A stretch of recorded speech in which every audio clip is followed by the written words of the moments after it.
नमस्कार दोस्तों, मैं हूं विक्रम और आज मैं आपको एक बार फिर से ऐसे स्थान पर लेकर आ गया हूं जिसके इतिहास को समझने के बाद में और इन सभी चीज़ों को देखने के बाद में आपके भी होश उड़ जाएंगे। क्योंकि दोस्तों आज हम एक ऐसे वंशजों की बात करने वाले हैं जिन्होंने दतिया में अपना शासन किया और आज भी यहाँ के लोग उन्हें राजा महाराजा कहकर पुकारते हैं। आज हम आ गए हैं दतिया के उन महाराजाओं की छतरियों में जो उनके मरणोपरांत उनके उत्तराधिकारियों ने उनकी याद में यहाँ पर विशालकाय छतरियाँ उनकी स्मृति में याद में बनवाई थी। तो दोस्तों सबसे पहले मैं आपको आसपास के इस नज़ारे से रूबरू करवा देता हूँ जहाँ पर आपको काफ़ी छोटी बड़ी गोल ऑक्टागनल लंबी काफ़ी सारी छतरियाँ दिखाई दे रही होंगी। इस तरफ भी आप देख सकते हैं काफ़ी सारी ये जो छतरियाँ बनाई गई हैं और ये पॉइंट्स बनाए गए हैं, ये सारे के सारे उन लोगों की समाधियां हैं जो उनके मरणोपरांत यहाँ पर उनकी याद में बनवाई गई थी।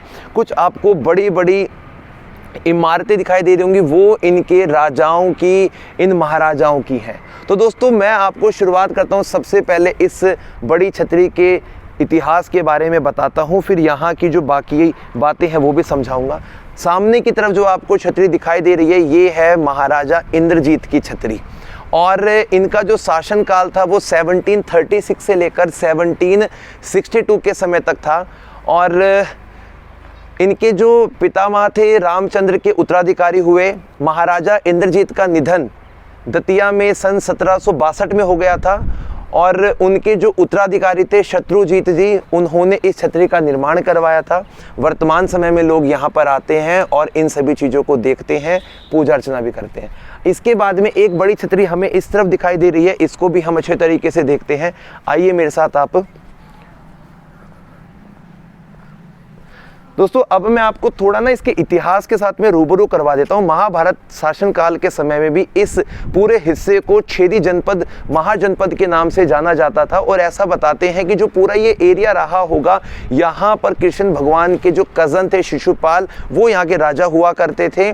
और उसके बाद में यदि हम बात करते हैं 12वीं शताब्दी की इल्तुतमिश के समय की, तब यहाँ पे चंदेलों का शासन था, फिर इसको दिल्ली सल्तनत के अधीन लेकर आ गए थे। पे खेत सिंह खंगार नाम के राजा होते थे जिनको हराया था सोहनपाल नाम के बुंदेला शासक ने, और उसके बाद में बुंदेलखंड की नींव रख दी गई थी। और बुंदेलखंड की जो राजधानी हुआ करती थी उस वक्त वो हुआ करती थी गढ़कुंडार। और 1539 के समय में रुद्र प्रताप नाम के एक राजा बने थे जिन्होंने अपनी राजधानी बुंदेलखंड की राजधानी गढ़कुंडार से बदलकर ओरछा कर ली थी। और उनके 12 पुत्र थे और 12 पुत्रों को बुंदेलखंड के अलग अलग जो हिस्से थे, जो विरासत थी, वो सौंप दी गई थी, जागीरदार दे दी गई थी।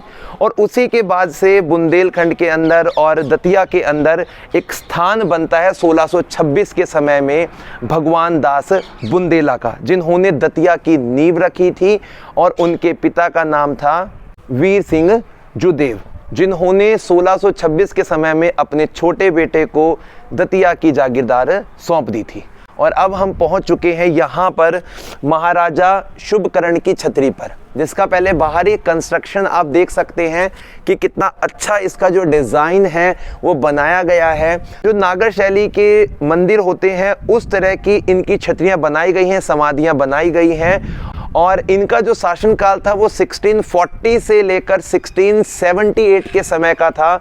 और इनके मरणोपरांत जो इनके बेटे थे उन्होंने इस छतरी का निर्माण करवाया था। दोस्तों इसके कंस्ट्रक्शन के लिए बारीक ईंटों का इस्तेमाल किया गया है, बीच में वही चूना पत्थर भरा गया है, मसाला डाला गया है ताकि मजबूती रहे। और पूरा कंस्ट्रक्शन देख सकते हैं कितना ज़्यादा अद्भुत है। यहाँ पे काफ़ी ज़्यादा इनकी टूट फूट हो गई है। इससे ना ये मालूम पड़ता है कि एक समय के राजा महाराजा जिन्होंने इतने बड़े हिस्से में अपना शासन किया और आज उनकी जो स्मृति है, जो उनकी याद है, वो इस प्रकार से देखो जर्जर होती जा रही है। आपको मैं थोड़ा सा इस पूरे हिस्से के सर्कल में लेकर आता हूँ। देखिए इसके जो पिलर बनाए गए हैं वो कैसे दिखाई देते हैं आज हमें। ज़्यादातर तो देखो बिल्कुल टूटने की अवस्था में है। और यहाँ से जो आप ये शानदार नज़ारा देख रहे हैं इसे कहा जाता है कर्ण सागर। और इस कर्ण सागर के पास में ही इन सभी छतरियों को यहाँ बनाया गया है और एक अलग पहचान यहाँ की ये छतरियाँ देती हैं। अब दोस्तों मैं आपको इसके अंदरूनी भाग में लेके जाऊँगा जहाँ पर इसके अंतिम जो बुंदेला राजा थे, यानी कि दतिया के जो महाराजा थे, उनकी छतरियाँ हम देखने वाले हैं। सबसे ज़्यादा सुंदर और सबसे ज़्यादा अद्भुत छतरी महाराजा परीक्षित की छतरी, जिनका शासनकाल शुरू हो गया था 1801 के समय में और 1839 तक इनका शासनकाल रहा था। दुख की बात यह बनती है कि निसंतान थे, इसलिए इन्होंने अपने दीवान सुरजन सिंह के बेटे विजय बहादुर को गोद लिया और उसके बाद में जब उनकी मृत्यु हुई तो उस उत्तराधिकारी ने अपने पिता की याद में, उन महाराजा की याद में इस भव्य छतरी का निर्माण यहाँ पर करवाया था। सबसे पहले आप इस पूरी छतरी के बाहरी अलंकरण को देख लीजिए, क्योंकि ये छतरी इन सभी की सबसे ज़्यादा खूबसूरत है। लाइमस्टोन के साथ में यहाँ पर डिज़ाइन उकेरा गया है इन मेहराबदार इन द्वार के अंदर, और इसी के साथ में जब आप इस गलियारे में आएंगे जो कि एक आयताकार फॉर्म में बना हुआ है, आप अपनी नज़रों को जब ऊपर की तरफ लेकर जाएंगे तो यहाँ पर आपकी नज़रें इस पूरी ब्लू शेड पे जो चित्रकारिता की गई है, बुंदेली शैली, ये सारी की सारी कृष्ण भगवान की लीलाएं, उस समय के जो चीज़ें थी उनको दर्शाने की यहाँ पर कोशिश की गई है।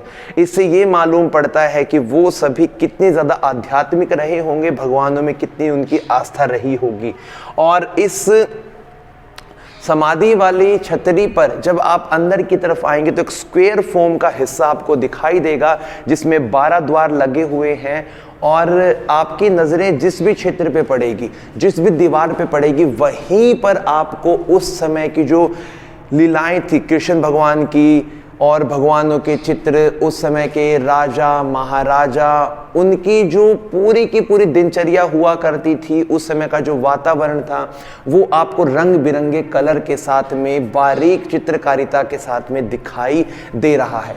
दोस्तों, जितने भी यहाँ पे रंग इस्तेमाल किए गए सारे प्राकृतिक रंग हैं, और इनके लिए वो लोग हल्दी, काजल, गौमूत्र, गेरू, सीप और कोड़ी का इस्तेमाल करते थे इन चीज़ों को फिनिशिंग देने में, इन कलर को बनाने में। और जब आप अपनी नज़रों को ऊपर की तरफ उठाएंगे तो आपकी आंखें चौकन्नी हो जाएंगी, आप चकित रह जाएंगे। इतने वर्षों के बाद भी, यानी कि तकरीबन 200 वर्ष बीत चुके हैं इस छतरी को, उसके बावजूद भी यहाँ पे जो सभी चीज़ें हैं इसकी पूरे हिस्से में आज बरकरार है। और राजा परीक्षित जो थे, इनका वास्तविक नाम महाराजा परीक्षित था और इनका जो सरनेम है वो जुदेव है। और इन्होंने अपने शासनकाल में काफ़ी सारे यहाँ पे काम भी करवाए, तो उनकी स्मृति में छतरी को बनाया गया है। थोड़ा सा मैं आपको इसके बाहरी गलियारे में भी घुमा देता हूँ, यहाँ की भी कुछ दिखाता हूँ जो और भी ज़्यादा अद्भुत है। यहाँ पर इनके जो संबंध थे दतिया के राजाओं के, मुगलों के साथ में, मराठों के साथ में, अंग्रेजों के साथ में बहुत अच्छे थे, इसलिए आपको उस समय की कुछ चीज़ें और भी दिखाई देंगी। पूरी इस छतरी के अंदर आपको उन राजाओं के, महाराजाओं के, शासकों के नाम भी लिखे हुए दिखाई देंगे। और बाहरी हिस्से में भी आपको इस छतरी की एक बाउंड्री दिखाई देगी, और ये जो बाउंड्री है ये इस प्रकार से बनाई गई है। आप देख सकते हैं राइट और लेफ्ट में गुंबद बनाई गई हैं छोटी छोटी, और इसको पूरा अच्छे तरीके से कवर किया गया है। ये इसका एक बाहरी स्ट्रक्चर आप देख सकते हैं। तो दोस्तों, इसी प्रकार की 2-3 छतरियाँ और हैं बड़ी बड़ी, उनको अब हम एक्सप्लोर करेंगे जो इनके उत्तराधिकारियों की हैं। अब हम जाएंगे आगे की तरफ।